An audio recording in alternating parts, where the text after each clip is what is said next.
ফিলিস্তিনিকে একটি স্বাধীন রাষ্ট্র হিসেবে স্বীকৃতি দেওয়ার বিষয়টি এখন বিশ্বজুড়ে আলোচনার কেন্দ্রে।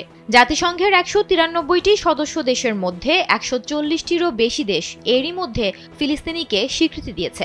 গেল বছর ইউরোপীয় ইউনিয়নের দেশ স্পেন এবং আয়ারল্যান্ডও ফিলিস্তিনিকে স্বীকৃতি দিয়েছে। আর এবার ফ্রান্সের প্রেসিডেন্ট ইমানুয়েল মাখোঁ ফিলিস্তিনিকে রাষ্ট্র হিসেবে স্বীকৃতি দেওয়ার ঘোষণা দিয়েছেন।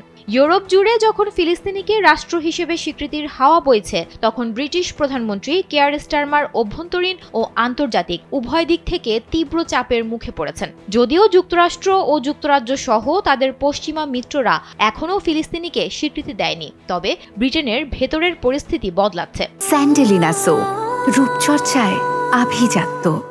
শাফাক নিউজের প্রতিবেদন অনুযায়ী স্টারমার সরকারের সিনিয়র মন্ত্রীরা দ্রুত ফিলিস্তিনিকে একটি সার্বভৌম রাষ্ট্র হিসেবে স্বীকৃতি দেওয়ার জন্য আহ্বান জানিয়েছেন।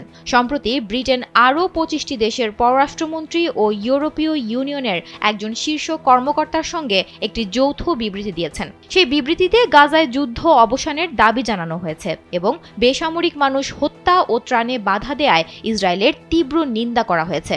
এর আগে ব্রিটিশ পররাষ্ট্রমন্ত্রী ডেভিড লেমি হুঁশিয়ারি দিয়েছিলেন যে গাজায় যুদ্ধ চলতে থাকলে যুক্তরাজ্য ইসরায়েলের ওপর কূটনৈতিক চাপ আরও বাড়াতে পারে।